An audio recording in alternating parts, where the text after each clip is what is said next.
Are you unsure about setting up the WeldSaver for your application? Hello, Rusty Waters here for Proteus Industries. Today we'll look at how to optimize the WeldSaver for your specific needs. The WeldSaver features an embedded web server that allows you to observe its operation and modify performance parameters on a graphical user interface, accessible from any device with a web browser and Ethernet connection. Here's how the main page looks on a Windows PC using a touchpad or mouse pointing device. You can also use a touchscreen or the Tab key to navigate and the Enter key to select the desired screen element. Simply type the WeldSaver's IP address into your web browser to reach the main page. The standard WeldSaver address is shown here, but you may have specified a different address when you ordered your WeldSaver. But wait, if you're on a PC, there's one more step you'll need to take first: setting your PC's IP address to be on the same subnet as the WeldSaver. Right-click the Windows icon in the toolbar and select Network Connections. Then click Change Adapter Options. Next, double-click the Ethernet settings and click on the Properties button. Now select the checkbox to enable Internet Protocol version 4, then double-click that same line to get the Properties pop-up.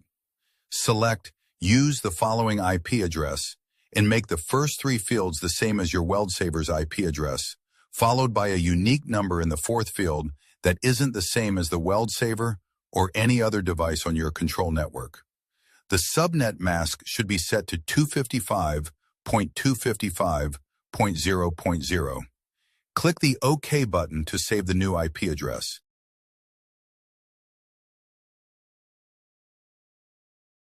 Now you can go back to your web browser and connect to the WeldSaver.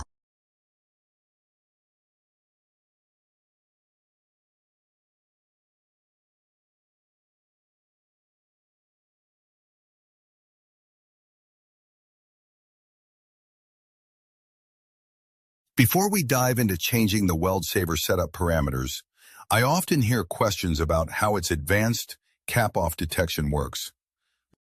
To understand better, let's look at a graph of the two flow sensors responding to a cap-off event. Notice the return sensor response is often less than the supply sensor because the parallel flow paths on a typical welding gun allow a portion of the flow to continue reaching the return sensor, while the opening to atmosphere results in a big increase in supply flow. This lower response from the return sensor is why relying on a single flow switch on the robot return line to detect cap-off often proves to be a dicey proposition. So, the obvious way to detect a cap-off with two flow sensors is to convert the frequency outputs to flow rates and compare them to each other. The problem with this is time. First, there's the time needed for the difference in the flow rates to get above a defined threshold for cap loss. And then some settling time needs to be added because of measurement uncertainty when the frequencies are changing rapidly, and to avoid false tripping from transients such as water hammering. As you can see, even with a minimal settling time of only a half second, these delays can add up to over a full second. Now, why does that matter? Well, if you're welding once every 2 or 3 seconds, then taking over a second to detect a cap loss is acceptable. But if you want to accelerate your rate to 1 weld per second, you need to reliably detect cap loss in less than a second. Which is why Proteus developed our patented flow accelerometer technology. By comparing the acceleration and deceleration of the supply and return sensor frequencies respectively, we turn the transitions that make flow comparisons slow into an advantage. The result is fast and reliable cap-off detection. But it's difficult to directly quantify the accelerometer thresholds. So to simplify setup, the WeldSaver provides 5 relative levels of detection labeled normal, fast, slow, fastest, and slowest. And as a final note on cap loss detection, the WeldSaver runs both detection methods concurrently, the flow accelerometer as the primary detection, and the flow rate comparison as the secondary or backup detection. The primary detection should always catch cap-offs before the secondary, except when flow to the gun is restarted without a properly installed cap on the gun, in which case there is no opposing acceleration and deceleration for the accelerometer to detect. To adjust the operating parameters related to water flow, click the Setup button on the main screen. The WeldSaver will respond with the Setup screen, where you'll find the Flow tab appears as the default. First, note that you can select between empirical and metric units of measure. Then, to adjust the response of the primary leak detection, select the pull-down menu and choose one of the 5 values ranging from the fastest to the slowest response. If you want to conduct live trials of the primary cap-off response by manually pulling caps, first select the Disable checkbox for the secondary detection, so the flow differential detection doesn't interfere with your flow accelerometer testing. Once you're satisfied with the primary response, you can re-enable the secondary detection by clearing the checkbox and then move to setting up the secondary detection. Select the Secondary Leak Detection text box and enter the desired difference value. Then select the Secondary Leak Delay text box and enter the amount of time in milliseconds for the flow difference to remain stable or settle before triggering a cap-off response. I recommend no less than 2 liters per minute and 500 milliseconds. Lower settings will give you faster secondary detection, but at the risk of triggering false cap-offs. To conduct live trials of the secondary cap-off response, select the Disable checkbox for the primary cap-off detection. Once you're satisfied with the performance of the secondary detection, you can re-enable the primary detection by clearing the checkbox. Not to be confused with the delay value for the secondary detection, the Stabilization delay input box specifies the amount of time the WeldSaver will allow for the sensor flow rates to stabilize immediately after the shutoff valve is turned on. This allows for any air trapped in the robot hoses during a cap change to be purged before flow measurements begin. Set it to as low a value as possible without triggering a false cap-off when the shutoff valve is reopened. If you're using the eVac, an unavoidable consequence of achieving dry cap changes is that more air will be trapped, so longer stabilization delay times are necessary. You can save the cap-off settings at any time by clicking the Submit button, which will return you to the main page. But let's continue on with the other flow settings. The WeldSaver can provide a warning if the flow rate falls dangerously low. Select the Flow Warning input box and enter the flow value where you want to receive this warning. When the flow rate falls below this warning level, the flow status indicator on the main page will change to yellow. At the same time, the Adequate Flow bit on the control interface will change from 1 to 0 to alert the robot controller. The WeldSaver similarly provides a fault indication if the flow rate is inadequate to safely continue welding. Select the Flow Fault input box and enter the flow value where you want this fault to occur. When the flow rate falls below this fault level, the flow status indicator on the main page will change to red. At the same time, the Minimal Flow bit on the control interface will change from 1 to 0 to alert the robot controller. And here's a little trick to optimize your robot controller efficiency. The Minimal Flow bit also drops to 0 when a cap-off is detected. You'll want to immediately halt welding in either case, so the robot controller can treat the Minimal Flow bit as an OK-to-Weld status bit.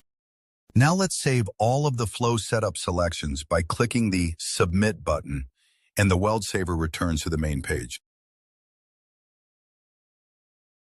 To adjust the temperature operating parameters, click the Setup button on the main screen, and again, you'll find the Setup screen with the Flow tab appearing as the default. This time, click on the Temperature tab where you can select between empirical and metric units for temperature measurement. To receive a warning if the water temperature approaches dangerously high levels, select the Outlet Temperature Warning input box and enter the temperature value where you want to receive this warning. When the water temperature rises above this warning level, the temperature status indicator on the main page will change to yellow. At the same time, the outlet temperature warning bit on the control interface will change from 0 to 1 to alert the robot controller. The WeldSaver further provides a fault indication if the temperature is too high to safely continue welding. Select the Outlet Temperature Fault input box and enter the value where you want this fault to occur. When the water temperature rises above this fault level, the flow status indicator on the main page will change to red. At the same time, the Outlet Temperature Fault bit on the control interface will change from 0 to 1 to alert the robot controller to cease welding immediately. And as with the flow setup, click on the Submit button to save the temperature settings and return to the main page. If your WeldSaver is equipped with the eVac coolant delivery and extraction valve, there are a few more settings to consider. Click on the Setup button again, and this time click the eVac tab. The Change Verification Delay input box is the most important here. It establishes how long the WeldSaver waits after the valve is shut off to signal sufficient vacuum has been reached to proceed with a cap change. You can experimentally set this to the shortest time that the eVac takes to generate a vacuum in your application. At the end of the change verification delay, the WeldSaver will set the Change OK bit on the control interface, signaling the robot to begin an automatic cap change sequence. If you select Change OK Detection by coolant-flow, the WeldSaver will also use the return flow sensor measurement to determine when to signal it is okay to change the cap. The Valve Fault Delay input box sets the amount of time that the WeldSaver will wait for flow to the gun to stop after shutting off the valve. If water is still flowing after this time, the WeldSaver sets the Valve Fault bit on the control interface, indicating a problem such as a disconnected valve cable. Setting this to 1 second is adequate for the eVac. And finally, if you're using the eVac with a tool changer, you may want to stop the eVac suction while the gun is parked. You can do this with the electric version of the eVac by simply setting the tool change output bit from the robot controller, and the WeldSaver responds with the Change OK bit.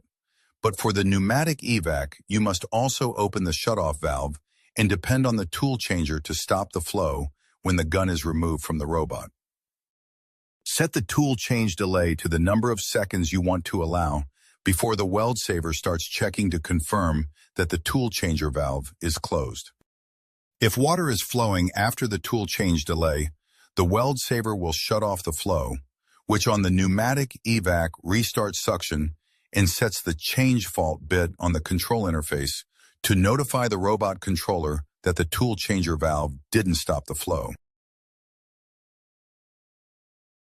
That covers the WeldSaver setup.